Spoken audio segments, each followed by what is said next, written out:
고린도 전서 15장 36절 말씀. 어리석은 자여, 너의 뿌리는 씨가 죽지 않으면 살아나지 못하겠고, 네.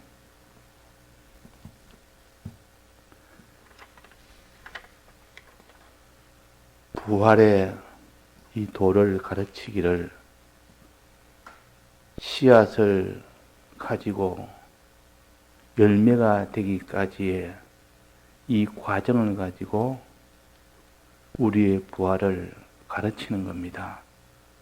하나님이 이 세상에 씨앗을 내어서 씨앗을 심어 나중에 열매로 자라는, 이것은 하나님이 이 법을 만들어서 그대로 열매가 맺는 이 과정을 먼저 만들어내시고, 이것을 우리에게 가르쳐서 부활은 이렇게 된다 하는 것을 가르치기 위하여 이 씨가 열매 맺는 그런 과정이 다 이루어진 겁니다. 하나님이 우리에게 부활의 이 도를 가르치기 위해서 만든 것이 씨가 열매 맺는 그 과정이에요. 그러니까 하나님께서 우리를 사랑해서 이 부활의 도를 가르치기 위해서 이 땅에 있는 모든 씨가 열매 맺는 이 법을 만들어서 천하의 모든 씨들이 다 열매 맺는 이것이 되도록 한 것입니다. 그래서 우리는 씨를 심어서 밀이나 볼이나 혹은 과실이나 그런 열매가 맺는 이것을 보면서 하나님이 우리에게 부활의 도를 가르치기 위하여 하나님이 정한 그 법을 가지고 지금 이렇게 유지가 된다 하는 것을 알고, 우리가 씨 뿌리는 이 도를 우리가 바로 알아서 너희들도 부활되는 이 열매가 맺도록 해라 하는 말씀입니다. 그러니까 씨는 우리가 다 알듯이 이 땅에 사는 동안 하나님이 씨를 주어서 그 씨를 심어서 다 양식도 삼고 또 과실도 양식으로 삼고 이렇게 해서 천하가 다 먹고 살 수 있도록 했고, 지금도 그것이 계속되어지고 있습니다. 자, 그러면 어떻게 씨가 열매가 되느냐 하는 이 과정을 여기 간단하게 먼저 기초적으로 말씀을 하셨습니다. 어떻게 열매가 맺는다 했습니까? 어리석은 자여, 너의 뿌리는 씨가, 어리석은 자여 이 말은 부활을 믿지 않는 자여, 그러나 씨를 봐라. 열매 맺는 이것이 기적이지 않느냐. 씨를 심은데 어떻게 거기에 씨하고 다른 더 좋은 열매가 맺히느냐. 이거는 기적이다, 기적. 저절로 될 수 없는 참 기이한 이 기적과 같은 것이고, 그래서 우리가 다 먹고 살 수 있도록 하는 복의 이 은혜다. 우리가 부활되는 것은 기적이며 우리가 부활되는 것은 큰 복을 받는 것이다 하는 것을 알려주십니다. 복된 이 부활의 이 과정을, 첫째는 씨는 어떻게 된다 했습니까? 씨는 뿌려야 된다. 너의 뿌리는 씨가 그랬습니다. 씨가 땅에 뿌림을 받아야 된다. 너희는 밭이라. 너희는 하나님의 밭이라, 하나님의 집이라. 고린도전서 3장에 보면 그래 놨습니다. 우리는 다 하나님의 밭이요 하나님의 집이라. 그래서 하나님이 이 집을 짓도록 모든 동력자들을 세워서, 또 밭에 열매가 나도록 이 동력자들을 세워서 씨 뿌리는 이런 동력자도 있고, 또 물을 주는 이런 동력자가 있어서 씨 뿌리는, 즉 심는 이 일을 하는 동력자, 또 물을 주는 이 일을 하는 동력자, 각자 하나님의 일을 하되 자기가 한 일에 대해서 상급을 받을 뿐이지 둘 다 필요한 것이고 둘 다 서로 대립하고 서로 이렇게 원수로 삼는 일이 되면 안 된다. 아볼로도 하나님의 일꾼이요 바울도 하나님의 일꾼이지 나는 아볼로라 너는 바울이라 해서 나뉘고 하는 것은 하나님의 일을 몰라서 그런 것이라. 우리가 부활이 되려면 씨가 열매가 되려면 심는 이 과정도 있어야 되고 물 주는 과정도 있어야 되고 그래야만 그 씨가 자라서 나중에 열매가 된다.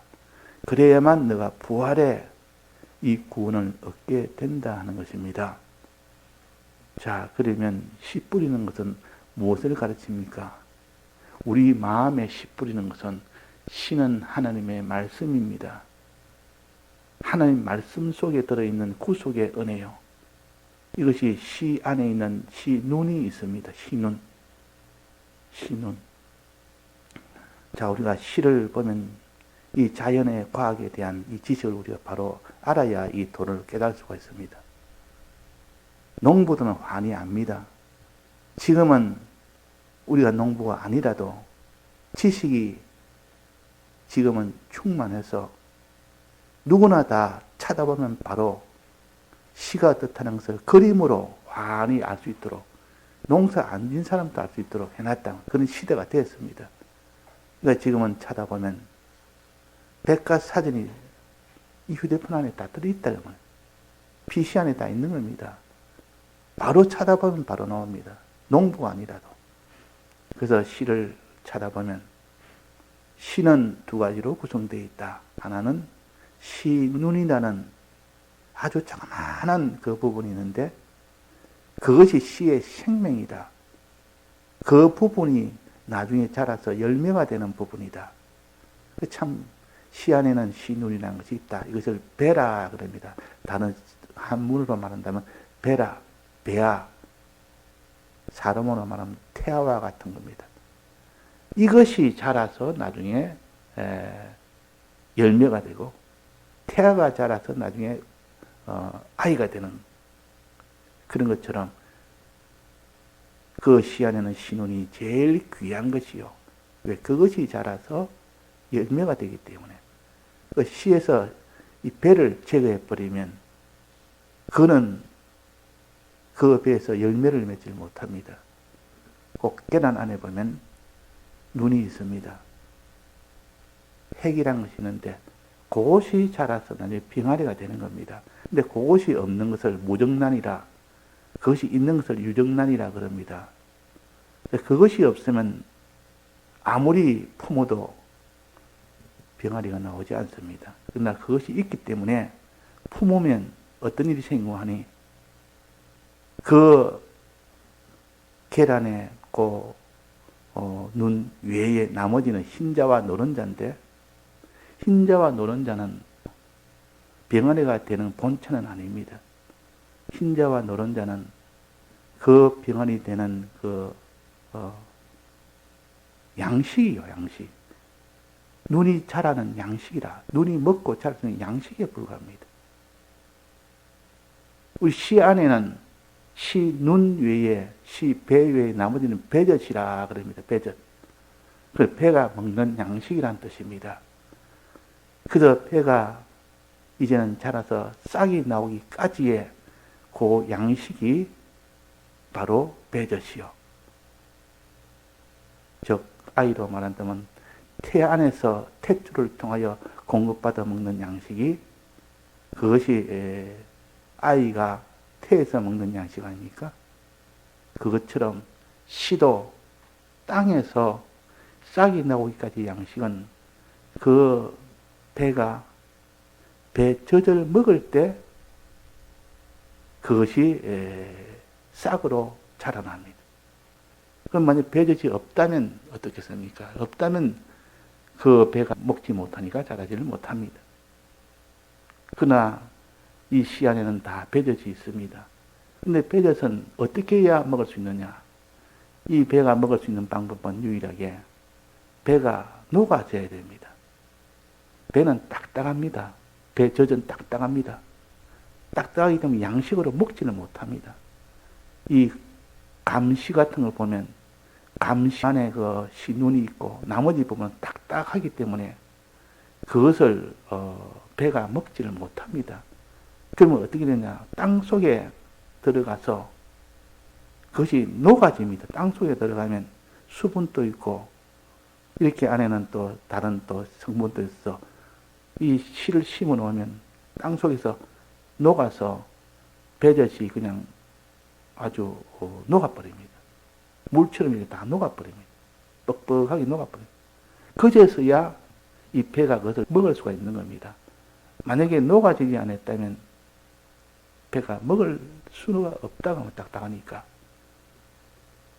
그래서 반드시 씨는 땅에 들어가서 녹아야 된다. 녹아져야 배가 먹을 수 있는 양식이 돼서 그거 먹을 때 자라서 싹이 된다. 이걸 가르치는 겁니다. 그래서 죽어야 된다. 이렇게 표시합니다.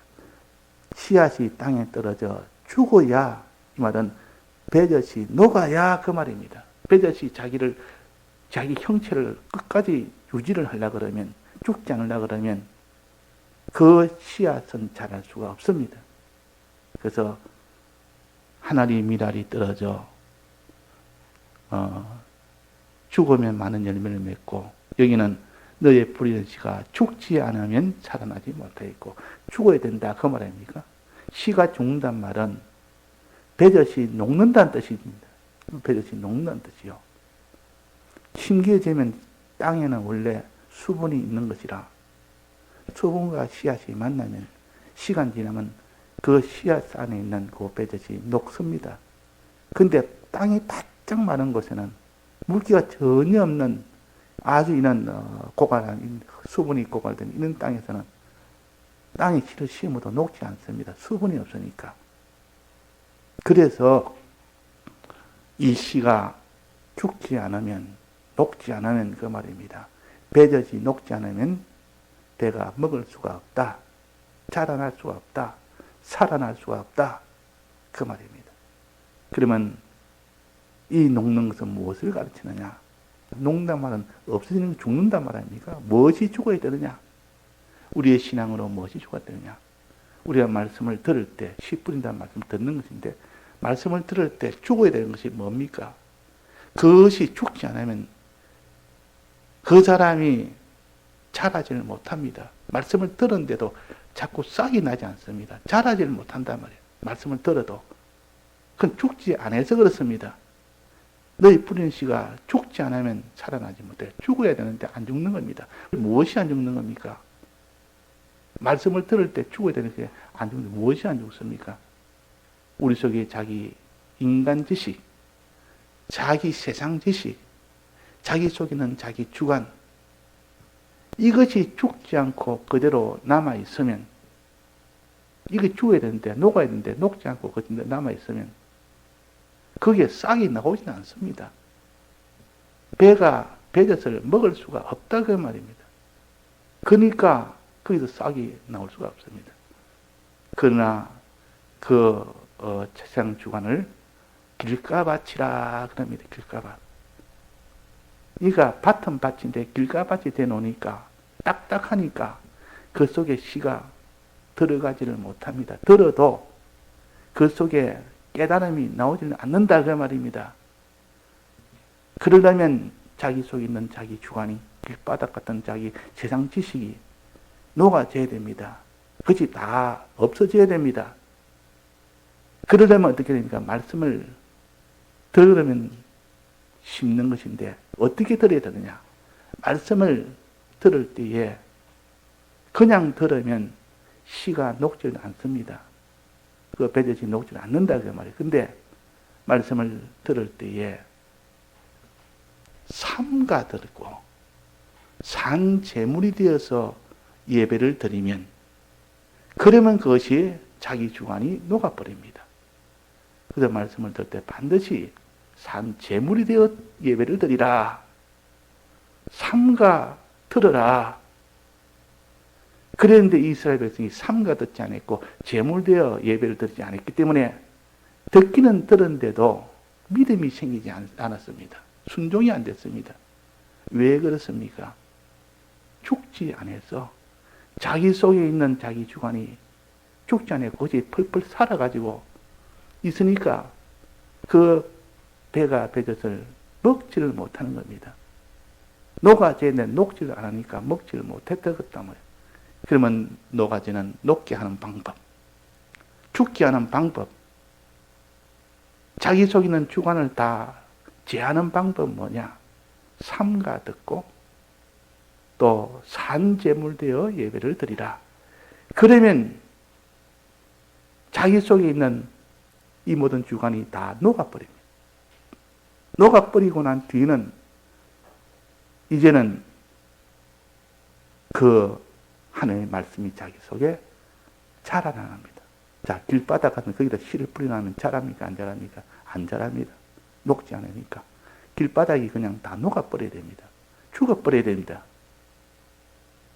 죽이는 방법은 뭐라 했습니까? 죽이는 방법은 삼가 듣는 거, 산제물 되어 영적 예배를 드리는 거. 그럴 때는 자기 속에 있는 자기 주관이 다 그 죽어버립니다. 다 녹아버린다 그 말입니다. 그래서 뿌리는 씨가 죽지 않으면 살아나지 못하고 이것이 1차 죽음이라 자기 주관을 죽여야 됩니다. 그러나 거기서 자라서 나오는 믿음을 싹과 같은 믿음이라 아주 연약한 믿음이라 그 말입니다. 거기서 나온 것은 처음에 나오는 것은 싹인데 싹이 요만큼 나오는데 그거는 아주 연약한 식물입니다. 믿음은 믿음인데 연약한 믿음이라 환란이 오면 이기지 못하는 믿음이다. 즉 햇빛이 오면 다 타버리는 닭이다 그 말이에요. 그러면 햇빛이 오면 다 타버리니까 타지 않으려고 하면 어떻게 해야 됩니까? 타지 않으려면 물을 흠뻑 주면 그 뿌리를 통하여 물이 빨려 들어갑니다. 그러면 아무리 햇빛이 내릴지라도 뿌리에서 올라오는 수분이 많으면 거기에 타지를 않습니다. 타지 아니하고 오히려 위에는 햇빛이 쬐고 밑에는 수분이 계속 뿌리가 빨아당기면 쑥쑥 자라지 타지를 않습니다. 그러니까 열매가 마지막 최종 완성은 위에서는 햇빛이 내릴 때는 환란이 있고 아래는 이렇게 뿌리가 물을 막 마시는 이런 일이 있으면 마지막 열매가 맺힙니다. 그래서 우리나라 같으면 가을에 추수 아닙니까?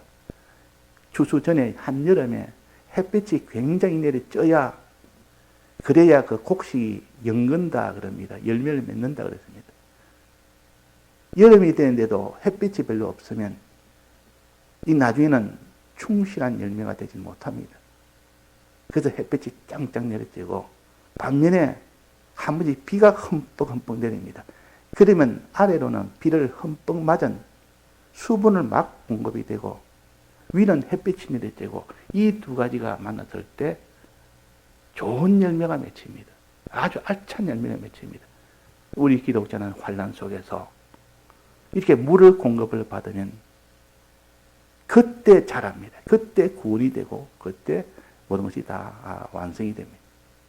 이 환란이 없으면 안 되고 물은 무엇을 가르치냐? 성령의 은혜를 가르칩니다. 성령의 은혜를 받으면 환란 때도 오히려 성령의 은혜를 통하여 환란을 다 자기의 구원으로 되어질 수 있도록 만드는 것이 환란이요. 또 그것이 성령의 은혜를 받으면 그렇게 가능합니다. 그래서 우리가 해야 될 것은 말씀의 은혜를 받기 위해서 삼가 듣고 또 산제사로 예배를 드려야 되고 그러면 자기 주관이 다 없어지고 다 죽고 그 다음에는 환란이 왔을 때 그때는 그 믿음으로 못 이기나 그러나 하나님께 성령을 받으면 성령을 받으면 그 성령을 물이라 그랬습니다. 요한복음 7장 37절에 보면 성령은 배에서 생수의 강이 흘러나리라. 그 물이 흘러나리라. 이는 그를 믿는 자의 받을 성령을 가리킵니다. 성령을 물로 충만히 받게 되면 배에서 생수가 강이 날 만큼 되면 어떤 자기 속에 있는 악이 있어도 다 그를 제하여 버리고 세상의 정욕에 욕심이 있어도 그것을 다 제하여 버립니다. 성령이 오면. 그래서 그 사람이 환난을 이긴다 그 말입니다. 환난 때 자기 속에 요만한 이런 돌 같은 자기 중심이 하나 있으면 그것을 들어서 결국은 환난을 못 이깁니다. 자기 속에 요만한 욕심 하나, 정욕 하나 그거 있으면 환난을 못 이깁니다. 그래서 그것을 다 없애게 하는 것이 성령의 은혜요. 생수의 강이 배에 넘치면은 환난을 이길 수 있는 그런 능력이 됩니다. 그것이 들어서 성령이 들어서 육신의 정욕도 다 이기고 자기중심한 악도 다 이기고 그래서 환난을 다 통과하게 된다 하는 겁니다. 그래서 이 성령의 은혜는 어떻게 받느냐? 간절히 기도하는 거기에 있다. 내가 말세에 주의 이름을 부르는 자는 내가 나의 신을 부어주리라. 내 영을 부어주리라. 예수님이 성령 받도록 하기 위하여 내가 성전하거든 너희들은 기도에 힘쓰라. 예루살렘에 모여서 기도에 힘쓰라. 기도하니까 성령이 임한 겁니다. 자, 우리가 그래서 향은 성도의 기도라 그랬습니다. 이 마지막 환난을 이기기 위해서는 기도가 아니면 성령을 못 받고 성령이 아니면 자기 속에 있는 자기중심이라는 악과 또 자기 속에 있는 이 정욕, 육신의 정욕과 즉 세상의 근심과 재리, 유혹 이것을 이길 수가 없다 그 말입니다. 이길 수 없다. 그래서 어리석은 자야 너의 보이는 씨가 죽지 않으면 안 된다. 죽으면 살아난다. 내 속에 자기 주관도 죽이고 내 속에 이런 자기중심 악을 죽이고 또 내 속에 이 세상의 염려나 근심이나 정욕을 다 죽여야 된다. 죽이는 방법은 말씀을 들어서 죽이고 기도를 해서 죽입니다. 말씀을 들으면 그 능력이 와서 자기 주관을 다 죽여버리고 기도하면 성령이 와서 자기 속에 있는 악과 그 모든 정욕을 다 죽여버린다. 그래서 그것이 옥토라. 거기에 열매가 맺힌다 하는 것을 가르칩니다. 이것이 부활의 도라. 다시 사는 부활의 도라 하는 것입니다. 예, 다 같이 통성으로 기도하시다가 자유하시겠습니다.